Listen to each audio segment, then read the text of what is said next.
Olá, gente, boa tarde, os alunos do primeiro ano, como é que vocês estão? Vamos mais uma aula nossa, dia 17 de setembro, com o tema etnocentrismo e relativismo. Bora lá? Bom, reflexão. Primeiro vamos falar de uma frase do Clifford Geertz. O homem é um animal amarrado a teias de significados que ele mesmo teceu. Né? O Max Weber fala uma frase parecida com essa também. O que significa isso? Que as teias são, na verdade, a cultura que nós vivemos, né? E nós criamos essas teias, esses tecidos, nós vamos tecendo essas culturas, né? E vamos dando significado e sentido para isso, tá? Então, bora lá que a gente vai falar sobre isso. O domínio da diferença. Nós vivemos uma rede tecida, como eu acabei de falar, por relações simbólicas, né? O tecido é a cultura. A cultura é uma característica do ser humano como ser social.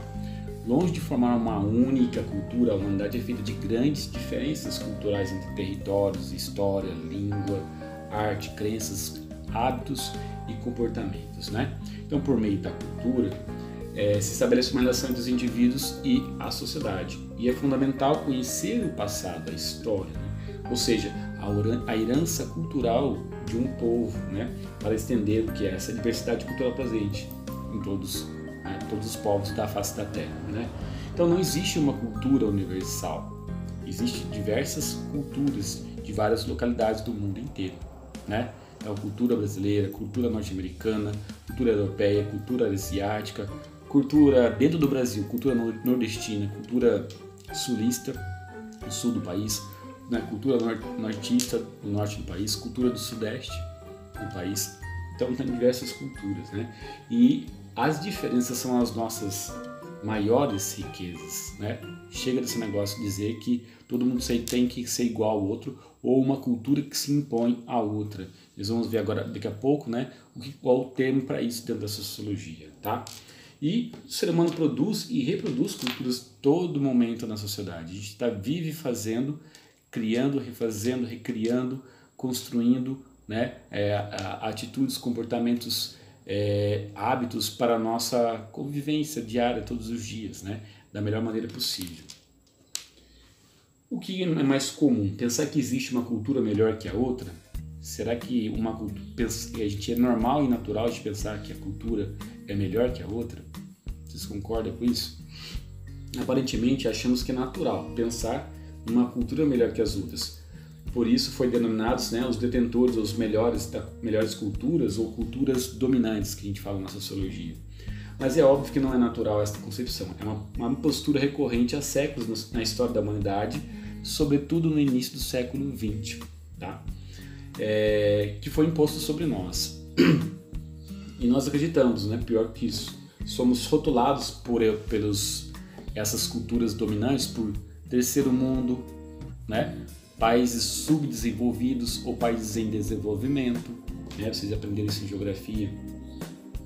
Pobres, miseráveis, às vezes até primitivos e selvagens. Quando os portugueses chegaram aqui, né, falaram que nós parecíamos selvagens, né?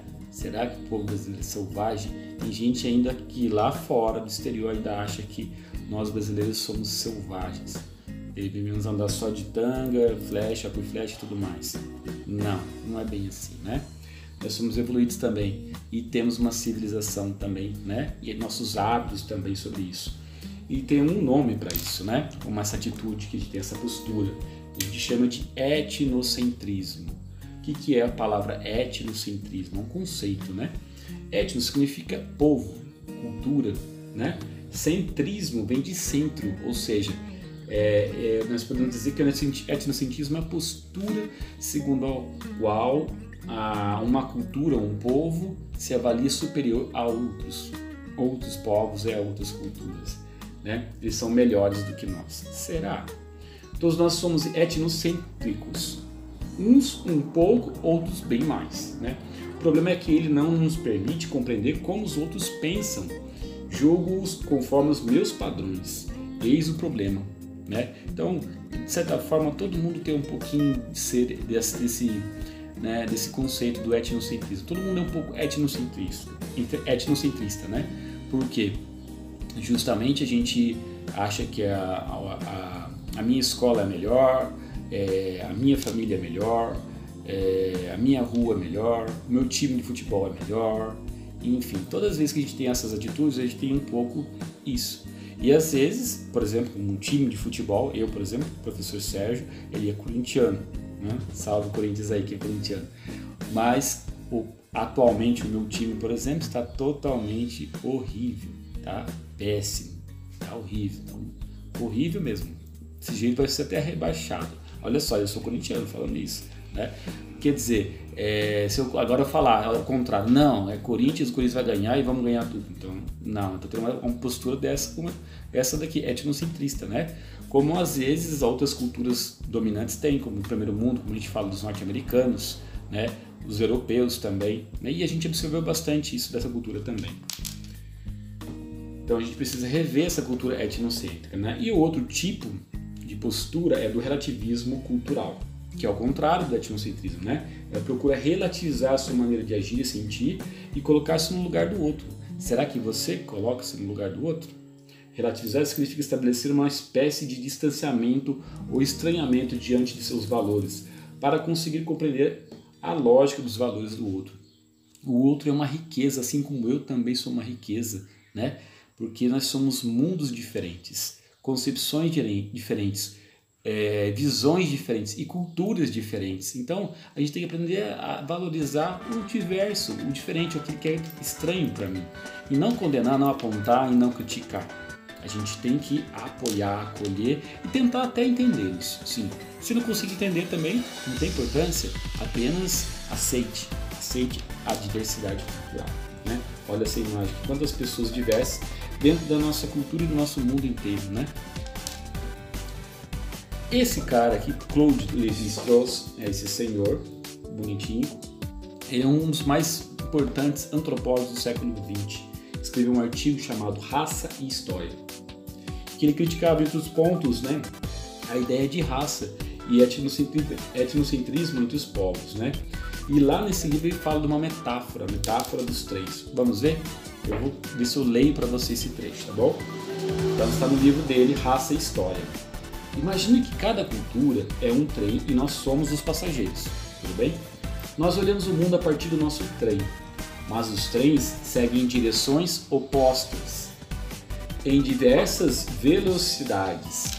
Um viajante verá de modo diferente um trem que vai em sentido contrário, um trem que ultrapassa o seu ou outro que segue em uma outra direção.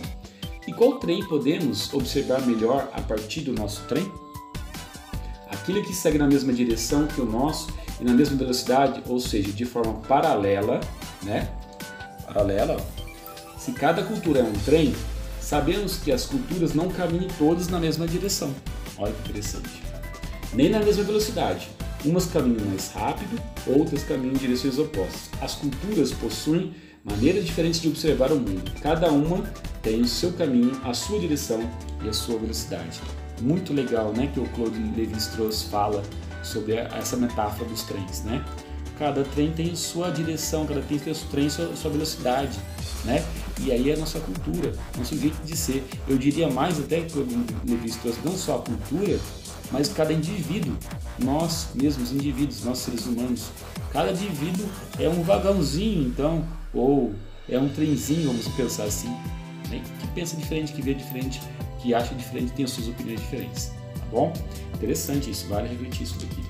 É bom vocês lerem no PPT depois isso aqui na íntegra, tá? Ou no roteiro de estudos. E a mensagem final de Marcel Mauss, também sociólogo e antropólogo, né, importante. Ele fala muito sobre essa questão da diversidade cultural. Olha só o que ele fala, é a reflexão para vocês. O domínio na vida social é essencialmente o domínio da diferença. Então, valorize o diferente, aceite o diferente e seja feliz. Deus abençoe e até a próxima aula. Tchau, tchau.